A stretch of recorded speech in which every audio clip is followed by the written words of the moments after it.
Hello and welcome to the FPL tips video by Fantasy Football Scout ahead of double game week and blank game week 25. My name's Rich and I'm back this week after a week off last week due to being slightly under the weather. And it's also a little bit later in the week. That's because of a couple of technical difficulties. But the good news is I've got to see a little bit more about the week. So it does make these videos that little bit easier. What we're going to do in this video, we are going to touch first of all on the double game week that was announced for double game week 29. But the point of these videos is to be concise and we want to talk about mainly the upcoming game week.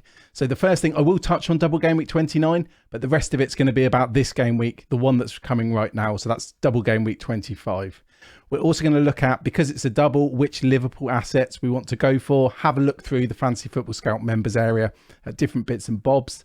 Then we're going to look about which defences to target as well within 25, with a little bit of a look beyond that as well. So that's why I wanted to touch upon double game week 29 as well, just see where the lay of the lie is. And then we'd look at captaincy, so the best captaincy for double game week 25. Again, using data from the Fantasy Football Scout members area. If you enjoy these videos, remember to like and subscribe to the channel, and let's get straight into it. So as mentioned, we had literally a couple of days now. Couple of days ago, we had double game week 29. That was announced. It looks like, according to the fixture experts, that is going to be the biggest double game week of the season. I know a lot of people may have seen this already, but it takes repetition to get these into our brains. So I'm just going to quickly run through those. So Brentford will have a double in 29. They've got Brighton away and Man United away. What's also key with Brighton is obviously they have that double in 27 as well. So that's going to be a very, very popular team. Along with Brighton as well. So Brighton have got Brentford at home and then Bournemouth away. So that's a really, really nice double. And they also double in 27. Leeds have got a good fixture and a bad fixture. So they're away at Arsenal. Then they're at home to Forest. I know Forest have been better recently, but that's mainly when Forest are at home. So that's an interesting double there for Leeds. Then Forest themselves have Wolves at home, Leeds away. Leicester, now that's a team we've not been able to touch for a while. They've got Palace away and Villa at home, which again, it looks like a very good double. So maybe players like Iheanacho, maybe Maddison could come back into the fold. But obviously someone like Maddison, midfield spots are going to be very, very tight. With most people looking to have 5 midfielders, it's hard to bench any, it's hard to transfer any out. But Leicester could be back on the menu. Then we got Villa, they're away at Chelsea and away at Leicester. So 2 away games. But Villa, I think, are going to be a team that are key to the blanks and doubles, which we're getting to on the next slide anyway. Chelsea have got 2 home games, Villa at home and Liverpool at home. So Kepa owners are going to be very, very happy there and can probably continue to get crazy numbers of points. United, they have obviously a blank this week in 25, but then they have a double confirmed in 29. So that's Newcastle away and Brentford at home. West Ham, a team we've not talked about for a long, long time. Obviously, they've not been doing very well. The fixtures haven't been great. We haven't had doubles, but they've got a brilliant like double game week there in 29. They've got 2 home games, Southampton and Newcastle as well. Newcastle themselves going to cause a bit of a headache for people, because they're blanking this week. But then in 29, they've got Man United at home and then West Ham away. So what to do with Trippier, Botman, players like that, it does get a bit more complicated. And that's probably where some chip strategy is going to come in. Then we've got Liverpool. So obviously they're doubling 25. Then they've got a double in 29. But it's not a very pretty double. Both games are away from home and they're against Manchester City and Chelsea. So yeah, it's a double. So doubles are always fun, but it's probably the worst double on this list. And then Bournemouth, maybe Solanke could be back. They've got 2 home games, 2 pretty good home games. Fulham at home. I know Fulham have improved defensively, but it still looks good. And then Brighton at home as well. So they're the doubles. I also, like I said, I want to touch on these really quickly, but I did see something on Reddit. FPL Focal also shared it on Twitter as well, if you want to check this out. Obviously, for people listening, this is a very, very visual cue, so I'm not going to keep it on screen for long. But basically, it's a Venn diagram. So it's a brilliant way we can see, because we've got to navigate all these weeks. So there's a double in 25, there's a double in 29, there's a double in 27, but then there's also this blank in 28, where there's some teams are confirmed to definitely be playing in 28. Some we're going to have to wait till after the FA Cup. So I think key takeaways from this are, if you target Arsenal and Everton players this week, you're going to have them obviously for this double, but they're also going to play in that blank game week in 28. If you want to target players for 27 who then play the next week in 28, Crystal Palace, who there's not many assets really with the Zaha injury, but Crystal Palace would be key to that. Then you've got Newcastle, Forest, Chelsea, Villa and Bournemouth. They double in 29 and they're confirmed to play in the blank game week in 28. So just worth bearing all of this in mind before we get into the actual tips ahead of game week 25. So we're going to kick it off with a team. So they've not been popular over recent weeks and months, and that team is Liverpool. Now, what I've got on screen for those looking, or those watching rather, is all the Liverpool assets over the entire season. So all of this season gone, so 22-23 season, and I've sorted them by XG. And you've got things on there like you can break it down with XGI and XA as well. And also crucially, for players like Gakpo, the number of appearances they made as well. Now, unsurprisingly, with 22 appearances, Mo Salah is top of the list with an XG of 10.44. He's also got an XA of 3.5 as well. Nunez is, he's not far behind. He's played 5 games less. Obviously, part of the reason for that was he did have a suspension earlier in the season. He played, was it last night? I can't even remember. Last night, he played midweek for Liverpool in the Champions League. He scored a wonderful little backheel goal. His stats look incredible. He's 9.13 XG over 17 games. So 5 games less than Salah. His XG is only 1.3 less than Salah. So, that's why he's so popular. But I suppose something people are worried about is minutes. Minutes at the moment, they look like they're going to hover around, the 60 to 65 minute mark, especially with players like Jota and Firmino coming back. I think next on the list, it's Firmino. Obviously, he's just returned from injury. I don't think he's really going to be a very popular asset at all. I think minutes are a huge risk with him coming back from injury. Same for Jota, really. I think we're a little bit early for Jota, a FPL legend, but he's now also a striker. He's not a midfielder. What's interesting is Gakpo. Gakpo has only had 5 appearances. His XG is 2.26. His XA, for someone who's meant to be so creative, is only 0.12 over those 5 games. We did have a screen on Scoutcast that showed the last 4 game weeks. So obviously a very small sample that Joe kindly put together for us. And it did show that Gakpo was kind of matching Salah. In my opinion, I don't think it's very controversial. I'd much rather have Salah than Gakpo. Where this gets interesting though, so Trent is going to be very, very popular, of course. He's played, 22 games. His XGI is 5.8. Most of that's obviously assists. 4.39 of that is XA. 1.41 of that over the 22 games is XG. I think due to minutes, because he doesn't really have anyone competing for that right back spot, I think he's going to be someone that people go for ahead of Robertson. It's only a 0.5 saving between the two. Trent is only just ahead of him on stats. So it's crucial to say that. Considering Robertson's played a couple of less games as well. So I think Trent and Salah are going to be absolutely locked in if you're going to have 2. So I think the real debate is Nunez against Robertson. It looked like it was going to be an easy decision because Nunez was injured. He had that shoulder injury at the weekend. However, like I said, he played in the Champions League. So for me, it's really is a coin flip, but I'm going to go for Nunez. Despite these fixtures looking, much better defensively than offensively. And that's open to interpretation, of course. I'd much rather go for Nunez because then long term, I feel like I'll be happier holding him.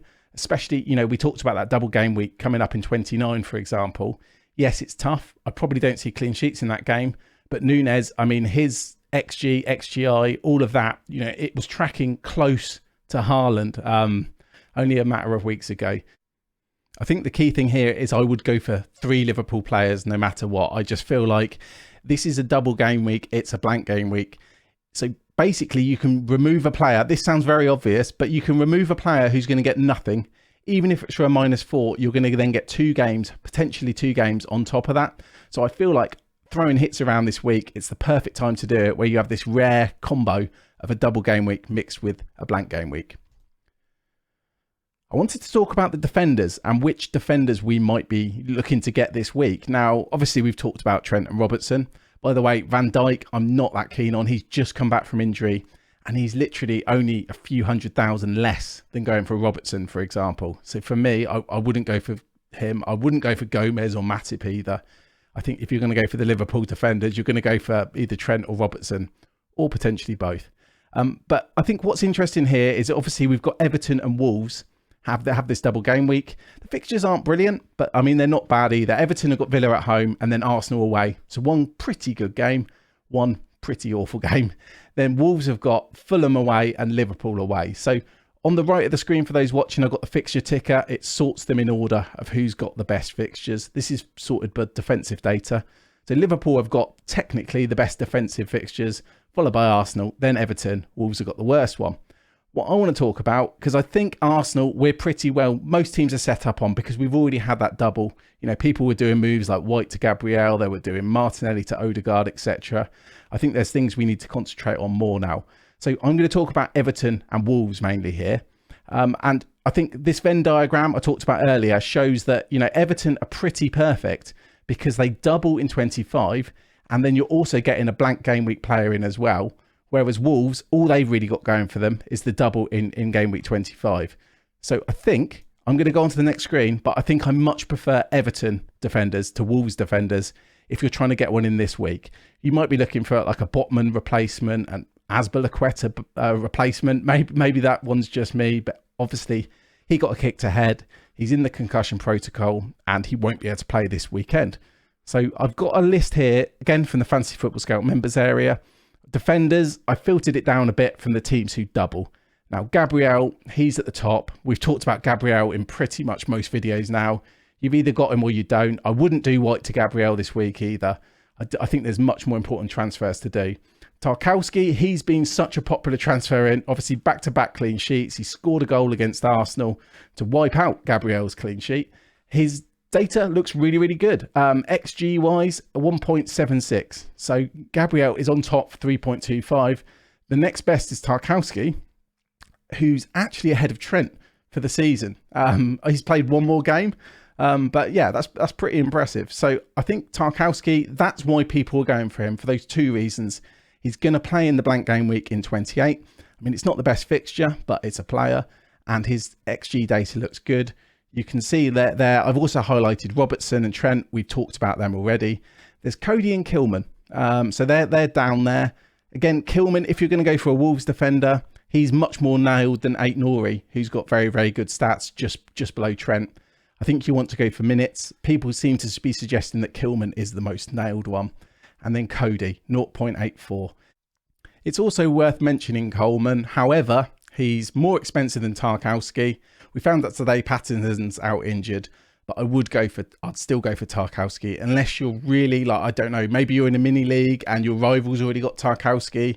You need to gamble a little bit. Maybe that's kind of like a safe yet boring gamble just to go for Seamus Coleman over Tarkowski. But I think with all these blanks and doubles, there's going to be way more exciting ways of doing it. So to conclude this, I think going for Everton over Wolves on most chip strategies makes the most sense. And now the final thing, we get to talk about captaincy in a week where I don't think many people are even looking at Haaland. Most people who just trying to play safe, trying to go for the best players, are looking at basically Salah or Saka for captaincy. Now, I think both are brilliant, brilliant assets. And we've had a few doubles where it's been quite tricky to find a good captaincy option. You know, when teams like Chelsea are playing, it's much less obvious. But what we have here is on the screen, you can see Arsenal have the slightly better attacking fixtures, but they're all blue. So they've got Leicester away, then Everton at home. We've got Liverpool, have got Crystal Palace away and Wolves at home. We've got two heavy hitting candidates here, Salah and Saka. We know for sure that both are absolutely nailed and on penalties. I mean, I saw this tweet the other day saying how Saka had played I think it was 62 league games in a row, which is by far and away the most, Premier League appearances in a row for any Arsenal players. He was well ahead of the rest. So Saka is nailed. Salah, as we know, is nailed. I'd say, 96, 97% nailed. And their stats, they align very, very closely. Now, Salah's played 22 games. Saka has played 23. Salah is just ahead. So XGI-wise, 13.94 for Salah, 11.59 for Saka. Now, it's worth saying that Saka's had a couple of penalties and Salah hasn't had, quite famously now, he hasn't had a penalty across the entire season. So I do think it's quite close. But I do think when you factor in, the fact that Salah's not had penalties, I really do think that Salah is clear. However, I love both of these assets. What I've also put on here is the Rate My Team tool from the members area. It's got Salah as the best captain for this week with a projected points of 11.46, Saka just behind him on 10.40. And I can promise you they are absolutely miles ahead of, all of the rest. Maybe if, Liverpool were looking better defensively, because that's something we've not talked about yet. They still put up, Newcastle, they had 10 men and still put up an XG of about 2. And Liverpool did get destroyed by Real Madrid, but I think Real Madrid's XG was about 2 as well. And obviously Real Madrid are a very good team. But I think my point is, if Liverpool were better defensively, maybe then people would be looking at, differential captains like Trent or even Robertson. But I just don't think it's necessary in a week like this. I think Salah and Saka are so far clear. For me, I'm going to go for Salah. He's going to be low owned. I think he's the best captain. And I'm just going to enjoy it. I'm actually a bit gutted they have to face off this week. If we had like Salah as an obvious captain this week and Saka had his double next week, that would be a lot more fun. Although, it's good. There could be some very, very big swings here this week. So thanks for joining me. I've tried to keep it as short as possible because I know this is being released on a Friday. Please don't forget the deadline this week is Friday as well. So the deadline is literally in a matter of hours after this video comes out. So get your team set. Honestly, I'm really not going to be hit averse this week. Normally, I'm trying not to do hits, but I think this is a week where you can set your team up, for the long run. I'm going to be attacking those fixtures. I'm going to be attacking the double game week players. Anyway, please remember to like and subscribe. Good luck for the game week, and I'll see you all next week.